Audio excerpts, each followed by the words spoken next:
aparte de los templarios, que también duraron incluso más tiempo que ellos en la línea temporal, incluso han llegado a nuestros tiempos. Vuelvo a repetir que la Orden del Temple no ha sido abolida, o sea, sigue estando en vigor, porque no realmente fue una bula, no fue real la forma en que se destruyó. Pero bueno, hasta ahora no ha salido por ahí nadie, o sea, es que tampoco quedan descendientes ni nada de los templarios. Lo único que se pueden hacer recreaciones. En este aspecto decir, antes de ponerme con las órdenes militares, que los templarios, desde el gran maestre hasta el último escudero, procuraban ir todos igual y de uniformados. O sea, casi no hay diferencias. Esto que vemos ahora de órdenes militares templarias, de que si te sale uno con medallas en el pecho y que lleva cosas raras por encima, pues no estaba bien visto en la Orden del Temple. Eran muy estrictos en cuanto a la vestimenta. Cada uno tenía la suya, cuando se rompía la tenían que dar a los pobres, tenían que romperlo todo en vendajes. Siempre tenían que dar algo a la beneficencia, no se podían quedar con nada, y la ropa, además, había unas leyes muy estrictas conforme a que tenían que ir ajustadas. Ahora veremos que había un caballero templario en la orden que se encargaba de hacer los trajes a medida para cada caballero. No se podían llevar las ropas ni largas ni muy cortas. Tenían muy estricta la vestimenta y la forma del atuendo. En ese aspecto sí que tenían toda la regla de caballería, eran limpios, eran pulcros, eran educados, eran cultos. Por eso me apasionan las órdenes militares, porque te forjas y te templas como persona cuando eres parte de ellas. Antes de seguir diciendo cosas de los caballeros templarios, vamos a ver un poquito las órdenes militares. Por ejemplo, teníamos la Orden de Calatrava, que estuvo en la península ibérica en el año 1147. Los caballeros templarios recibieron del rey la fortaleza de Calatrava, fronteriza con Al-Ándalus. Por un oscuro motivo tan abundantes en la historia del Temple, los hermanos la abandonaron argumentando que era indefendible. El rey Sancho de Castilla ofreció el castillo a quien se sintiese preparado para defenderlo. El monje navarro llamado Ramón Sierra atendió al llamado real y se trasladó a Calatrava con sus hermanos y un contingente de soldados navarros. A la muerte de Ramón, en 1164 los monjes volvieron al cenobio navarro, dejando el castillo en manos de los caballeros. El nuevo maestre, don García, adoptó la regla cisterciense, y ese mismo año la orden fue reconocida por el Papa. Perdieron su plaza fundacional, Calatrava, a manos de los moros, pero años después, en 1212, fue recuperada. Para ese año la Orden de Calatrava era una de las más poderosas de Castilla.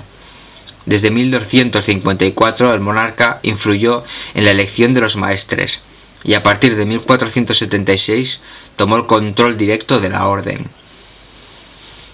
Esto de que los reyes tomasen el cargo de gran maestre de las órdenes militares era una forma de poseer tanto todos sus bienes como el control de las órdenes militares, lo cual pues lo intentaron con el Temple, pero como eran más chulos que nadie, pues dijeron hasta aquí hemos llegado y punto, a hostias acabamos. Porque el Temple también podía haber entregado pues su cargo de gran maestre a los reyes de Castilla y León, o al rey de Francia en este caso, a Felipe V, Felipe el Hermoso, y pues no les hubieran pasado por la piedra, pero como son más chulos que nadie, pues ala.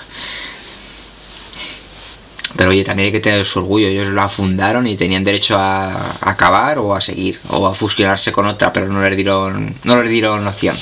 Dijeron aquí habéis llegado y punto. Bien, después de los caballeros de Calatrava tenemos los caballeros de Santiago. Siguiendo el ejemplo de los caballeros templarios, alrededor del año 1158 un grupo de 13 caballeros castellanos decidieron hacer el voto de proteger a los peregrinos que se dirigían a Santiago de Compostela. Años después, en 1171, los caballeros decidieron tomar votos monásticos bajo la regla de San Agustín y más tarde consiguieron el reconocimiento del Papa. La orden permitía a los hermanos casarse y tener propiedades, violando los votos de pobreza y castidad.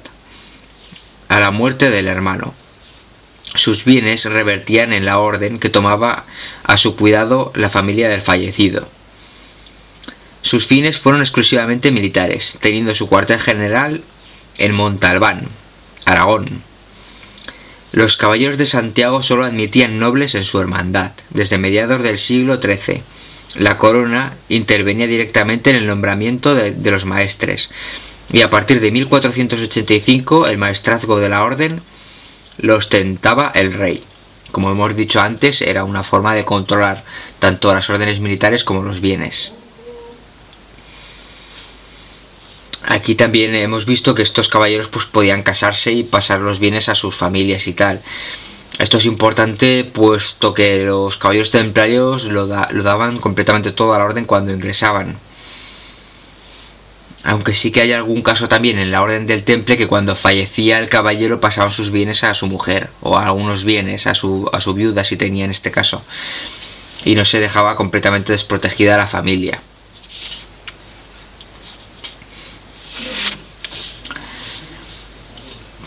Pasamos a la Orden de los Caballeros Hospitalarios. La Orden del Hospital de San Juan de Jerusalén tiene sus orígenes hacia el año 1070, cuando un grupo de mercaderes italianos funda un hospital en Jerusalén. El hospital se ve afectado por la llegada de los occidentales y pasa a depender de las jerarquías católicas, siendo administrado con acierto por un tal Gerardo en el año 1113.